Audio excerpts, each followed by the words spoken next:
যারা নাকি গবেষণা করে, বড় বড় সায়েন্টিস্ট, বিজ্ঞানী, তারা কখনো নাস্তিক হয় না। বড় বড় বিজ্ঞানী কোনোদিন নাস্তিক হয় না। আল্লাহরে মানুক আর না মানুক, অন্তত এইটা স্বীকার করে নিশ্চয়ই এই সব কিছুকে কন্ট্রোল করার জন্য কেউ না কেউ আছে, নইলে এইরকম সিস্টেমেটিক পদ্ধতিতে এটা চলতে পারে না। আমি গত কয়েক বছর আগে মহাশূন্য গবেষণাগার, যেখানে মহাশূন্য গবেষণা হয়, হিউস্টন, আমেরিকার একটা স্টেট, এখানে নাসা মহাশূন্য গবেষণাগারের কয়েকটা সেন্টার আছে। একটা হচ্ছে ওয়াশিংটন, একটা হচ্ছে ফ্লোরিডা, আর একটা হচ্ছে হিউস্টন। হিউস্টন যেখান থেকে মাইকেল কলিন্স, নীল আর্মস্ট্রং যেখান থেকে তারা চাঁদে গমন করেছিল, সেই জায়গাটা, সেখানে আমি গিয়েছি। হিউস্টন ইউনিভার্সিটিতে আমার প্রোগ্রাম ছিল। ওরা আমার জন্য সময় বার করলো মহাশূন্য গবেষণাগার দেখার জন্য। 5 ঘন্টা সময়, 5 দিন লাগে দেখতে, বিশাল এরিয়া। আমি 5 ঘন্টা হাতে সময় ছিল, আমি দেখলাম, বিজ্ঞানীদের সঙ্গে কথা বললাম কিভাবে তারা চাঁদে গিয়েছিল। নীল আর্মস্ট্রং যে পোশাকটা পরে গিয়েছিলেন, সেই পোশাকটা এখনো আছে। যে গাড়িতে চাঁদে নেমেছিলেন, সেই গাড়িটাও সেখানে আছে। সেখানে আপনার এই সামিয়ানাটার মতো এরকম একটা প্লেট লাগানো আছে, সেই প্লেটটা আমার, ওই প্লেটে লেখা আছে। আমি যখন চাঁদে নামলাম তখন আমার কানে একটা আওয়াজ এলো। সেই আওয়াজটা হচ্ছিল, আমি মিশরের রাজধানী কায়রোতে একটা সেমিনারে গিয়েছিলাম, দুপুরের সময় মসজিদের মাইক থেকে যে ধরনের আওয়াজ শুনেছি আমি, ঠিক চাঁদে পা রাখার সাথে সাথে ওই রকম একটা আওয়াজ আমার কানের মধ্যে প্রবেশ করেছে। পাগলেরা বুঝবে কি? 2 পাতা ইংরেজি বই, 3 খান বিজ্ঞানের বই পড়ে কয় সব বুঝেছি, কিছু বোঝো নাই, কিচ্ছু বোঝো নাই। আইনস্টাইন এত বড় মনীষী মৃত্যুর সময় বলেছেন, জ্ঞান সমুদ্রের বেলাভূমিতে দাঁড়িয়ে সামান্য বালু কণা নিয়ে নাড়াচাড়া করলাম, জ্ঞানের অসীম অকুল সমুদ্রের কিছুই দেখতে পারলাম না। শেখ সাদী রহমাতুল্লাহ আলাইহি বলেছেন, মৃত্যুর সময় মালুম শোধ কে হিচ মালুম না শোধ, সারা জীবন বসে সাধনা করে বুঝিলাম ইহা যে কিছুই বুঝিলাম। কথা কি বোঝায় মাথার মধ্যে আসে? আর এই ছাগল পাগল 2 দিন ইউনিভার্সিটির বারান্দা দিয়ে ঘুরছে, ডক্টরের ডিগ্রি একটা লাগাইছে, জন্মের মতো ডক্টরের ডিগ্রি লাগায়। শকুনে যত গোস্ত খায়, এই গোস্ত যদি কিনে খাওয়া লাগতো তাহলে শকুনে এত গোস্ত খাইতে পারতো? লেখাপড়া তো লাগে না, সমানে ডিগ্রি লাগাচ্ছে, ম্যানেজ। এইসব ডিগ্রির দাম নাই। কোরআন শরীফের জ্ঞান যার কাছে নাই, আর জ্ঞানের কোনো মূল্যই নেই। বিজ্ঞানীরা কিভাবে মহাশূন্যে গিয়েছেন, কেমনে গেলেন, কিভাবে গেলেন, সেগুলি সব আমি দেখেছি। আলহামদুলিল্লাহ, তাদের সঙ্গে আমি কথা বলেছি। আর এই সোলার সিস্টেম, সৌরজগৎ, এই সৌরজগৎ বলতে আমরা কি বুঝি? সৌরজগৎ বলতে বুঝি সূর্য, চন্দ্র, পৃথিবী, নেপচুন, বৃহস্পতি, ইউরেনাস, মঙ্গল, এগুলিকে আমরা সোলার সিস্টেম, সৌরজগৎ বলি। কিন্তু এখানে শেষ নয়। বিজ্ঞানীরা বলেছেন এই প্রত্যেকটি গ্রহের আবার আলাদা আরেকটা সোলার আছে, আরেকটা সোলার সিস্টেম রয়েছে, প্রত্যেকটির আলাদা আলাদা রয়েছে। এবং গত মাসে নাসার বিজ্ঞানীরা তারা নতুন আরেকটি তারকা আবিষ্কার করছেন, যেই তারকা পৃথিবীর মাটি থেকে 7 কোটি আলোকবর্ষ দূরে। আলোকবর্ষ কারে বলে? আলোর গতি প্রতি সেকেন্ডে 1,86,000 মাইল। এই সেকেন্ডের মিনিট, সেই মিনিটের ঘন্টা, এবং তার সেই ঘন্টার দিন আর মাস, আর এইভাবে করে 1 বছরকে 1 আলোকবর্ষ বলা হয়। এর 100 বছর, এর কোটি বছর, এর 7 কোটি আলোকবর্ষ দূরে সেই তারকাটি আবিষ্কার হয়েছে। বিজ্ঞানীরা আরো বলেছেন যে এমন এমন আরো অনেক তারকা আছে, যেই তারকার আলো সৃষ্টি হওয়ার পর পৃথিবীর মাটিতে আজও স্পর্শ করতে পারে নাই। তাহলে সেই তারকা কোথায়? সেই তারকা কোথায়? রয়েছে গ্যালাক্সি, রয়েছে মিল্কি ওয়ে। এক একটা গ্যালাক্সির ভেতরে রয়েছে হাজার হাজার বিলিয়ন তারকা। সমুদ্রের তীরে কক্সবাজার গেছেন না কেউ? কক্সবাজারের সি বিচ, সমুদ্র সৈকত, এটা বাংলাদেশের অ্যাসেট। পৃথিবীতে আমি যত সমুদ্র আর মহাসমুদ্র দেখেছি, আমাদের দেশের কক্সবাজারের সমুদ্র সৈকতের মতো এত লংগেস্ট সি বিচ পৃথিবীতে আর নাই। এটা সবচেয়ে বড় সি বিচ। বিজ্ঞানীরা বলেছেন সমুদ্রের তীরের বালুকণা গোনা যেতে পারে, সাহারা মরুভূমির ভিতরের যত বালু আছে সব গুণে শেষ করা যেতে পারে, কিন্তু আল্লাহ পাক মহাশূন্যের ভিতরে যত তারকা বানাইছেন গুণে শেষ করা যাবে না। তাহলে এত তারকা যদি থাকে, আর কোন তারকা দাঁড়ায় নাই, সূর্য দাঁড়ানো নাই, চন্দ্র দাঁড়ানো নাই, ইউরেনাস দাঁড়ানো নাই, বৃহস্পতি দাঁড়ানো নাই, মঙ্গলও দাঁড়ানো নাই, সব কি করতেছে? সব করছে। কোথায় পেলাম? এইখানে। বিজ্ঞানের আসল বই কোনটা? ওরা চিল্লায় বলুন কোনটি? পিরোজপুরের যুবকেরা, পিরোজপুরের মুসলমানেরা কোরআন বুকের সাথে জড়িয়ে ধরো। বিজ্ঞানের মূল উৎসই কোরআন। কোরআনে কারীমে রব্বুল আলামিন বলেছেন, ওয়া কুল্লুন ফি ফালাকি ইয়াসবাহুন। মহাশূন্যের ভিতরে যা আছে সব ঘুরছে, কেউ দাঁড়ায় নাই, সব সন্তরণশীল, সব ঘুরছে। অথচ এই যে তারকা তারকাগুলি ঘোরে, সূর্য ঘোরে, তারকা আমি যতটুকু দেখি আসলে কি ওইটুকু বলে? সূর্যটাকে আমরা দেখি একটা ফুটবলের মতো। এই সূর্যটা কত বড়? বিরাট বড়। এই পৃথিবীর চাইতে 13 লক্ষ গুণ বড়। বিজ্ঞানীরা অনুমান করেছেন, ফিতে দিয়ে তার মাপতে টাপতে পারে নাই, ওর কাছে যাওয়ার আগেই পুড়ে শেষ হয়ে যাবে, মাপতে করছে। আন্দাজে একটা অনুমান করেছে পৃথিবীর চাইতে কত লক্ষ গুণ বড়? 13। পৃথিবীর চাইতে, খুব খেয়াল করেন, পৃথিবীর চাইতে 13 লক্ষ গুণ বড় একটা সূর্যকে যদি ফুটবলের মতো দেখায়, তাহলে তারকাগুলি কত বড়, যার কারণে অত ছোট্ট দেখা যায়। এই তারকাগুলি গ্যালাক্সির ভিতরে মিল্কি ওয়ের মধ্যে রয়েছে হাজার হাজার বিলিয়ন তারকা, সেগুলি কত বড়? বিজ্ঞানীরা বলেছেন যে সূর্য পৃথিবীর চাইতে 13 লক্ষ গুণ বড়। এইরকম 3 কোটি সূর্য খায়া পেটের মধ্যে রেখে দিতে পারে, এইরকম হাজার হাজার তারকা আল্লাহ পাক মিল্কি ওয়ের মধ্যে গ্যালাক্সির ভিতরে তৈরি করে রেখেছে। তাহলে আমার আল্লাহ কত বড়? সুবহানাল্লাহ। যার সৃষ্টি এত সুন্দর, এত বিশাল, এই তারকাগুলি এখন মনে করা যাচ্ছে সূর্যের চাইতে তারকা বড় না। এই তারকা খাওয়ার আবার আর এক জন্তু আছে, তার নাম হলো ব্ল্যাক হোল। ব্ল্যাক হোল অন্ধ কুয়া। এই অন্ধকার কুয়া মহাশূন্যের ভিতরে একটা নয়, হাজার হাজার, কত হাজার আছে, বিজ্ঞানীরা খুঁজে পায় না। সেই কুয়াগুলি কি? সেই অন্ধকার কুয়াগুলি হলো তারকাগুলি ঘুরতে ঘুরতে, কেউ তো দাঁড়ানো নাই, সবগুলি ঘুরতেছে।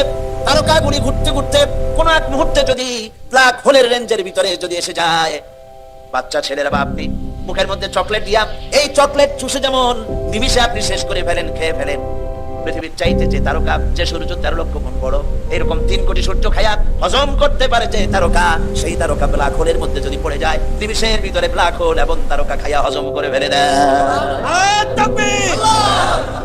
আল্লাহ রাব্বুল আলামিন আজ বিজ্ঞান আবিষ্কার করেছে ব্ল্যাক হোলের কথা, কিন্তু আমার নবীজি এই ব্ল্যাক হোলের কথা বলে রেখেছেন 1400 বছর আগে। আল্লাহ বলেছেন, আল্লাহ পাক বলেছেন, ফালা উকসিমু বিমাওয়াকিন নুজুম, সূরা ওয়াকিয়া।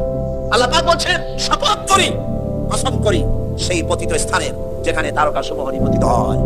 আজ বিজ্ঞানী আবিষ্কার করেছে তারকা নিপতিত হয় কোথায়? সেই ব্ল্যাক হোল তারা আবিষ্কার করেছে। মাথা ঘুরে গেছে। আচ্ছা দেখেন, আপনাদের ঘরে মানচিত্র আছে না? এর কথা বলে আমি মজা পাই। মানচিত্র খুলে রাখুন, বাংলাদেশের মানচিত্রে পিরোজপুরের অবস্থান কতটুকু? একটু হবে, তার বেশি হবে। এশিয়ার মানচিত্রে বাংলাদেশের অবস্থান কতটুকু? একটু হবে। পৃথিবীর মানচিত্রে বাংলাদেশের অবস্থান একটা কলমের নিপ পড়ার জায়গা, ঠিক না? তো পৃথিবীর মানচিত্রে বাংলাদেশের অবস্থা যদি এই হয়, তাহলে আল্লাহর বিশাল সোলার সিস্টেম, সৌরজগতের মধ্যে পৃথিবীর অবস্থান কতটুকু, আর আপনার আমার মতো সলিমদ্দি বসিমদ্দির অবস্থান কতটুকু? কোনো হাস্তি নাই, কিছু নাই, সামান্য একটু দুদিনের ক্ষমতা, বাহাদুরি কি করেনগে, টান করেনগে, লাঠিকে আমরা দূর করেনগে। মাতারি ছেড়ায় মানুষ অস্থির হয়ে যায়, আপনারা চেনে না, আপনারা অস্বীকার। কি কবা? আল্লাহ পাক বলছেন, বলো আলহামদুলিল্লাহি রাব্বিল আলামিন, বহুমাত্রিক জগতের মালিক যিনি, তার প্রশংসা করুন।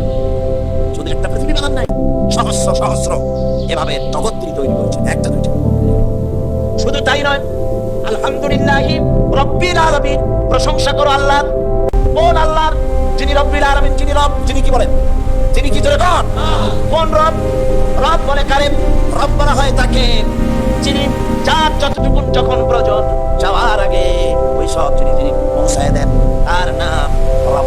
তার নাম। আমার যখন দাঁতের দরকার ছিল, আল্লাহর কাছে চাওয়া লাগে নাই, দরখাস্ত করা লাগে নাই, সময় মতো আমার মুখে আল্লাহ পাক দাঁত পৌঁছায় দিয়েছেন, ঠিক কিনা? আল্লাহ পাক আমার শরীরটাকে বানায় দিয়েছেন, কোনো দরখাস্ত করি নাই, কোনো আল্লাহর কাছে দরখাস্ত করা হয়নি। আমার হাত লাগবে, পাও লাগবে, নাক লাগবে, চোখ লাগবে, বড় লাগছে, কিছু বলা লাগে নাই। বিনা দরখাস্তে সুন্দর একটা বডি আমাকে দান বডি। আলহামদুলিল্লাহ, বল আলহামদুলিল্লাহ। আল্লাহ তো এটার জন্য কোনো ট্যাক্স আর নাই, ট্যাক্স এসে এই যে বৈদ্যুতিক বাতি চলছে, আপনাদের বাড়িতেও বৈদ্যুতিক আলো আছে, ফ্যান আছে, মাসের শেষে বিল আছে কিনা? আছে কিনা? যদি বিল না দেন তাহলে আপনার লাইন থাকবে না, লাইন কেটে দেন, লাইন কেটে। খুব সহজ। এবার আপনি বলেন, শীতকালে যে শীতের মজা ভোগ করলেন, গরমের দিনে যে ঠান্ডা বাতাস পেলেন, বাতাসের ভেতর থেকে যে অক্সিজেন গ্রহণ করলেন, এজন্য আল্লাহ রাব্বুল আলামিন মাসের শেষে কোনদিন ফেরেশতা বিল নিয়ে আসছে নাকি? বেটা বিল দে, তা না হলে গেড়ি ভেঙে দেবো। জি আসছে, এরকম আসে না, ভবিষ্যতে আসবে নাকি? আল্লাহ রাব্বুল আলামিন কোন বিলের ব্যবস্থা করেন নাই, পয়সা দিয়া বিল দেওয়া লাগবে না, নিয়ামত খাওয়ার শুকর আদায় করো। আলহামদুলিল্লাহি রাব্বিল আলামিন, শুকর আদায়। নেসেসারি, এসেনশিয়াল, সব থেকে জরুরি জিনিসগুলি আল্লাহ নিজের হাতে রেখেছেন, না গভর্নমেন্টের হাতে দিয়েছে? আল্লাহ জানেন এগুলো ক্ষমতায় গেলে দারুণ শয়তানি করবে, সেই জন্য আল্লাহ এদের হাতে দেয় নাই। আসল জিনিস আল্লাহ নিজের হাতে রাখছে। নিজের হাতে। এই বাতাসটা যদি আল্লাহ কোনো গভর্নমেন্টের হাতে দিয়ে দিতেন, হায় হায়, বাতাসটা যদি গভর্নমেন্টের হাতে রাখতো, গভর্নমেন্ট বলতো বিরোধী দলের দাবি মানি না, বাতাস দেবো না, মোটে শ্বাসরুদ্ধ করে মেরে ফেলে, ঠিক না? পানি, বাতাস, অক্সিজেন, প্রাণী জগৎ বাঁচাতে যা লাগে এগুলি কার কন্ট্রোলে? আল্লাহ মানুষের হাতে দেয় না। মোটে সুযোগ পায় না, তাই কয় বাতে পারবো, পানি পারবো। আর যদি সুযোগ পায় তাকে মারিয়ে ফেলাবে। এই জন্য আল্লাহ আসল জিনিস নিজের হাতে রাখছে। সুবহানাল্লাহ। আল্লাহ পাক এই বাতাস, পানি, অক্সিজেন দিয়ে মানুষকে বাঁচাচ্ছেন। কি সুন্দর করে বডিটা বানালেন, তাকান। আমার নবীজি বলেছেন, আমার নবী বলেছেন, কেউ যদি আল্লাহর সৃষ্টি নৈপুণ্যতার উপরে, সৃষ্টির কলা কুশলতার উপরে একটা ঘন্টা গবেষণা করে চিন্তা করে, তাহলে আল্লাহ রাব্বুল আলামিন এই বান্দার আমলনামায় 60 বছরের নফল ইবাদতের সওয়াব লিখে দিবে। চিন্তা করো, মাথাটা দিছি, চিন্তা করো। আমরাও চিন্তা করি, মানুষে ঠকান যায় কি করিয়া, ইহা চিন্তা করা হয়। ওজনে কেমনে কম দেওয়া যাবে, খাদ্যে কেমনে ভেজাল দেওয়া যাবে, চাউলের মধ্যে আর কত তুষ মিশানো যাবে, এই হলো চিন্তা।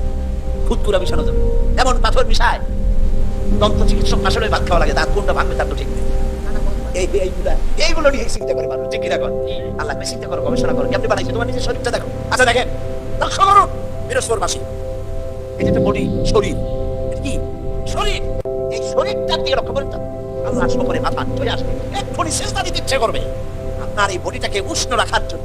বডিটা যদি হিট শীতল হয়ে যায়, কি হবে না? একেবারে খুব তাড়াতাড়ি পড়ে যাবে, ওটাও সময় লাগবে। তাহলে শরীরটা কি থাকতে হবে বলেন? গরম থাকতে হবে, উষ্ণ থাকতে হবে। শরীরটা গরম থাকে কিসে? রক্তের কারণে। কিসের কারণে? রক্তের কারণে। রক্ত তৈরি হয় কার্বোহাইড্রেট দিয়ে। কার্বোহাইড্রেট কাকে বলে? কার্বোহাইড্রেট হচ্ছে 4 প্রকার। ডাল, ডাল জাতীয় খাদ্য, চিনি, চিনি জাতীয় খাদ্য, চাউল, চাউল জাতীয় খাদ্য, আটা, আটা জাতীয় খাদ্য। এই 4 প্রকার খাদ্যকে বলা হয় কার্বোহাইড্রেট। এগুলি যখন আপনি খান, মাছ, গোশ, পনির, দুধ, ঘি, তেল, ফ্যাট, এগুলি যখন খান, তখন স্টমাকের ভিতরে, পেটের ভিতরে আছে স্টমাক, এখানে পাকস্থলী। সেই পাকস্থলীর ভিতরে রয়েছে প্যানক্রিয়াস। প্যানক্রিয়াস প্রতি মুহূর্তে ইনসুলিন তৈরি করে। ইনসুলিন তৈরি করে আপনার খাদ্য হজম করার জন্য সহযোগিতা করে। হজম হলে পরে ওই খাদ্য দিয়ে, প্রাণ শক্তি দিয়ে আপনার ব্লাড তৈরি হয়। ব্লাড যখন তৈরি হলো, এই ব্লাড যদি এক জায়গায় জমা থাকে, তাহলে তো আপনি মরবেন আরো তাড়াতাড়ি। এখন শরীর সবটা গরম বানাইতে হবে না খালি মাথা গরম বানাইতে হবে? কোনটা কথা? খালি যদি মাথা গরম হয় তাহলে মানুষ খালি পিটাইবে, যারে ভাবে তার পিটাইবে। এই জন্য মাথা গরম বানানো যাবে না। পা থেকে শুরু করে মাথা পর্যন্ত একটা ভারসাম্য রক্ষা করে এই তাপমাত্রাকে সমানভাবে দিতে হবে। সেজন্য কি করতে হবে? সেজন্য আল্লাহ পাক পায়ের নখ থেকে শুরু করে মাথার চুল পর্যন্ত অসংখ্য নার্ভ সিস্টেম চালু করেছেন। রগ রেশা, সুবহানাল্লাহ। রগ, এই রগ কতগুলি? রগগুলি তো বোঝেন না, কি বোঝেন না? শিরা, উপশিরা, রগ, শিরা সব আমরা বুঝি, ঠিক না? এই রগ এবং শিরা কতগুলি মানুষের শরীরে? চিকিৎসা বিজ্ঞানীরা বলেছেন, মানুষের শরীরের ভিতরে যত রগ আছে, সমস্ত রগ একটা একটা করে যদি জোড়া দেওয়া যায়, তাহলে পৃথিবীটাকে 3 বার ঘুরে আসা যাবে। শুনতে কেমন কেমন লাগে? কিভাবে সম্ভব? কিভাবে সম্ভব? এইভাবেই সম্ভব যেভাবে আল্লাহ করেছেন। চিকিৎসা বিজ্ঞানীরা আরো বলেছেন, মানুষের শরীরের ভিতরে যত রগ আছে, সমস্ত রগগুলি ছিঁড়ে ছিঁড়ে একটার পাশে যদি আরেকটা এভাবে সাজানো যায়, তাহলে 3 একর জমি লাগবে তা সাজায় রাখতে। 3 একর জমিন লাগবে একটা মানুষের রগের সাথে। এখন রক্তগুলি যেখানে যাবে না, সে জায়গাটা কি হয়ে যাবে? সাহায্য করেন আমাকে, কি হবে? না শুধু ঠান্ডা হবে, কেন? প্যারালাইজড হয়ে যাবে, রক্ত চলাচল করবে না, পক্ষাঘাত হয়ে যাবে। এখন এই রক্ত মাথা থেকে শুরু করে পা পর্যন্ত পৌঁছে দেওয়ার জন্য মানুষের শরীরের মধ্যে আল্লাহ একটা জেনারেটর তৈরি করে দিয়েছেন। আপনারা কিন্তু সুবহানাল্লাহ কইতে পারেন না, বিনা পয়সায় পাইছেন তো, সেই জন্য সুবহানাল্লাহ আসে না। একটা জেনারেটর দিয়েছেন, সেই জেনারেটরের নাম কি? হার্ট। সেটার নাম হৃৎপিণ্ড। হৃৎপিণ্ডের কাজ কি? হৃৎপিণ্ডের কাজ হচ্ছে সিস্টোলিক এন্ড ডায়াস্টোলিক, সংকোচন সম্প্রসারণ এরকম করা। চিকিৎসা বিজ্ঞানীরা বলেছেন মানুষের শরীরের সব বুঝি, কিন্তু হার্টটা এরকম এরকম করে কেন? আজ পর্যন্ত চিকিৎসা বিজ্ঞানীরা আবিষ্কার করতে পারে না। এটা কেন করে? ওটা আল্লাহর হুকুম। এটা কি? আল্লাহর হুকুম। এরকম পাঞ্চিং করছে, আর রক্তগুলি প্রতি মুহূর্তে রগের মধ্য দিয়ে পা থেকে শুরু করে মাথা পর্যন্ত সাপ্লাই করে শরীরকে মৃত্যুর হাত থেকে রক্ষা করছে।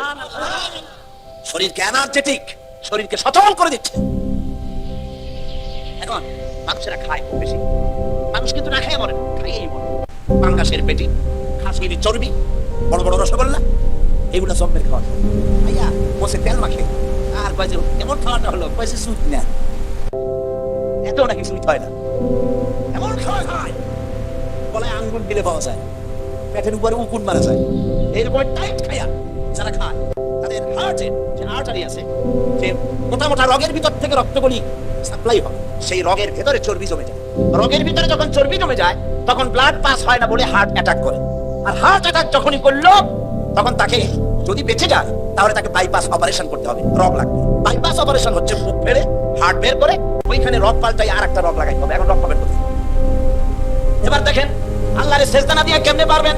আল্লাহ রাব্বুল আলামিন আপনার হার্টে এ ধরনের রোগ হতে পারে, অপারেশন করা লাগতে পারে, রোগ লাগতে পারে, সেই জন্য রব্বুল আলামিন স্পায়ার পার্টস হিসেবে গরুর ভিতরে ঠ্যাঙের মধ্যে আলাদা 4-5টা রগ বানায় দিয়েছে, যে রগগুলি বাইপাস অপারেশনের সময় ডাক্তাররা রান থেকে সেই রগ বের করে কলিজার সাথে লাগাইয়া দেয়।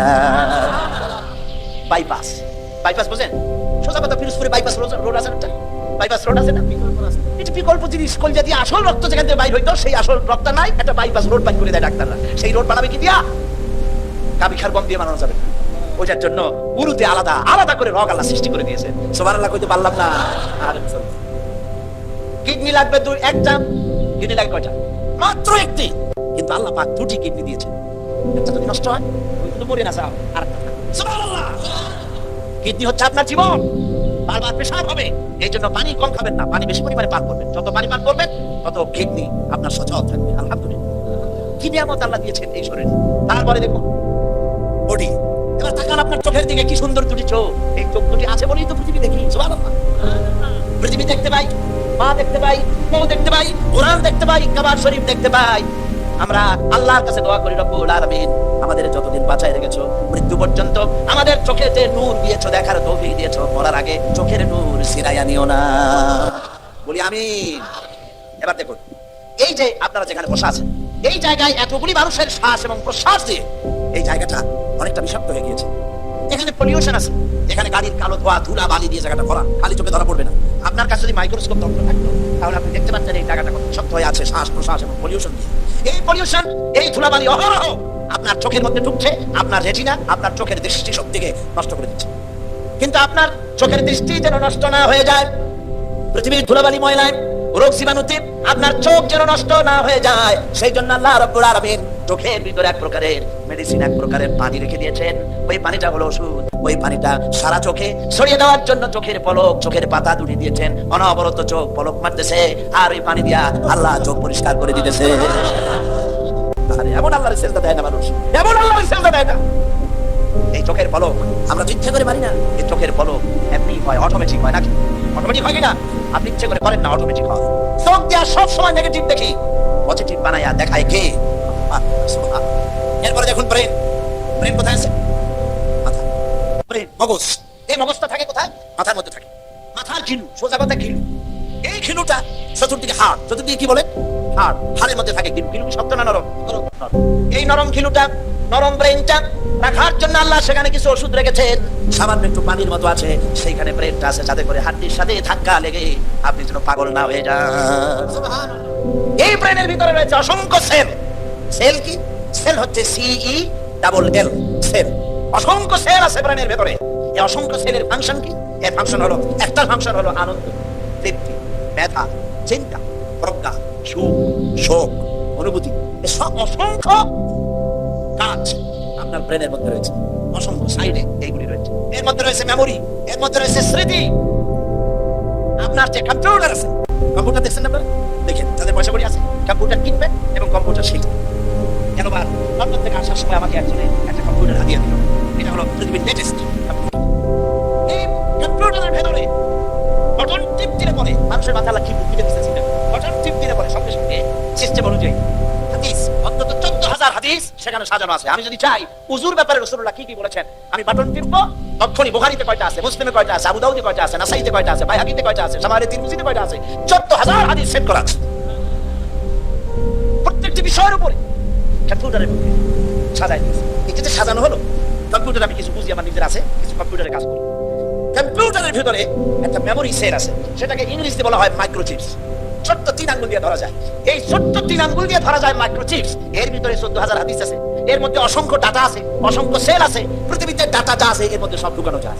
বিজ্ঞানীরা বলেছেন কম্পিউটারের ডাটায় জানায় মানুষের ব্রেনে আল্লাহ এত মেমোরি দিয়েছেন, সেই মেমোরির ভিতরে পৃথিবীর সমস্ত তথ্য ইনফরমেশন সবগুলি যদি ঢুকানো যায়, তারপরেও 100 ভাগের 1 ভাগ জায়গাও পূরণ হবে না। এটা হচ্ছে সেই ব্রেন। এর কাজটা কি? রাস্তা দিয়ে আপনি হেঁটে যাচ্ছেন, ব্রেন আপনাকে কিভাবে বুদ্ধি দেবে দেখেন। রাস্তা দিয়ে হেঁটে যাচ্ছেন, অন্ধকার রাত, সামনে একটা সাপ পড়ে, আপনার বাড়ি যাওয়ার সময় যেন সাপ না পড়ে তখন বলেন আপনি আবার চিন্তা করবেন সাপ পড়ছে, খাইলেন না। রাস্তায় হেঁটে যাচ্ছেন, সাপ পড়ছে কি? সাপ দেখছেন কি দিয়ে? চোখ দিয়ে। চোখ দিয়ে সাপ দেখার সঙ্গে সঙ্গে চোখ এটাকে ট্রান্সমিট করেছে বুদ্ধির কাছে। বুদ্ধি কোথায়? ব্রেনে, ওখানে চলে গেছে। ব্রেন সঙ্গে সঙ্গে বললো হাতে লাঠি থাকলে পিটাক মার, আর যদি লাঠি না থাকে অ্যাবাউট নাট ডাবল মার্চ, পিছে দৌড় মার। এই যে আপনি সাপ দেখলেন, সঙ্গে সঙ্গে দৌড় মারলেন, এই ডিসিশন নিতে সময় লাগছে কয় মিনিট? 1 সেকেন্ড। চোখ দিয়ে দেখলেন, ব্রেনকে ট্রান্সমিট করলেন, ব্রেন তাকে বলে দিল দৌড় মার, আর সঙ্গে সঙ্গে দৌড় মারলেন। সুবহানাল্লাহ। ব্রেনটাকে আল্লাহ ওখানে রেখে দিয়েছেন। আলহামদুলিল্লাহি রাব্বিল প্রশংসা করো সেই আল্লাহ যিনি তোমাকে সৃষ্টি করেছেন। সেই আল্লাহর চেষ্টা দিবা না? এত সুন্দর করে যিনি বানালেন, তুমি কি পারবা একটা জিহ্বার শুকরিয়া আদায় করতে? আর কেউ আল্লাহ নাই? নাউযুবিল্লাহ। কোরআন পড়ো না, যত হামি তুমি গান শুনিয়ে বেড়াও। তোমার জিহ্বাকে আল্লাহ স্বীকার করো, আল্লাহ সকল করো। এই জিহ্বাটা কত বড় নিয়ামত। একটি মাত্র টেস্ট মেশিন, নাম কি? জিহ্বা। বলেন নাম কি? এই জিহ্বা কত রকমের টেস্ট পাইলেন। বড় টেস্ট একরকম, টমেটোর আর একরকম, লিচুর একরকম, আমের একরকম, কাঁঠালের আর একরকম, জিলাপির একরকম, সন্দেশের আর একরকম, রসগোল্লার আর একরকম, পাঙ্গাসের একরকম, পোয়ালের আর একরকম, পুটির আর একরকম, ফুলকপির একরকম, পালং শাকের আর এক রকমের, পুঁই শাকের আর এক রকমের, পোলাওর এক রকমের। না সবগুলি আলু ভর্তার মতো। সুবহানাল্লাহ কবেন না? এবার দেখেন একটা জিহ্বায় এত টেস্ট পেলেন, এখন জিহ্বার উপরে না রেখে ওই খাবারগুলি জিহ্বার তলে ঢুকান। আজকে টেস্ট করেন, বাড়ি যেয়ে ভাত খাওয়ার সময় মাছ দিয়ে ভাত মাখায় দিয়ে জিহ্বার তলে ঢুকায় দেন, দেখেন কেমন লাগে। ভালো লাগবে? মোটেও ভালো লাগবে। তো ভালো লাগার জায়গা কোনটা? এমন সুন্দর জিহ্বাটা আল্লাহ দিল। আল্লাহর নাম কয়বার নিয়েছেন? খাওয়ার সময় আলহামদুলিল্লাহ করেন, বিসমিল্লাহ করে শুরু করেন নাই, আলহামদুলিল্লাহ করে খান নাই, খাওয়াটা শেষও আলহামদুলিল্লাহ করেন নাই। নাফরমানি হইল না? নাফরমানি হইল না? আবার খায় কত লোক। আসসালামু আলাইকুম গাইস, কি অবস্থা? আশা করি সবাই ভালো আছেন। এরকম যদি আরও ভিডিও চান দিলওয়ার হোসেনের সাইদির, তাহলে কমেন্ট করে আমাকে জানাতে পারেন। আমি সেম দিলওয়ার হোসেন সাইদির আরও নতুন নতুন ভালো বক্তা, যারা দিলওয়ার হোসেন সাইদি মারা যাওয়ার আগে যে সব ওয়াজ করেছে ভালো, ওইগুলো আমার এই চ্যানেলে পাবেন। সবাই কমেন্ট করে জানাবেন আমাকে কোন টাইপের দিলওয়ার হোসেন সাইদির ভিডিও চালবো, আপনারা কমেন্ট করে আমাকে জানাবেন। ঠিক আছে, আল্লাহ হাফেজ, সবাই ভালো থাকবেন, আমার জন্য দোয়া করবেন। আমি একটু অসুস্থ, ইনশাল্লাহ নেক্সট অথবা দিলওয়ার হোসেন সাইদি অথবা মিজানুর রহমানের ওয়াজ চাইতে পারি, আপনারা কমেন্ট করে জানান।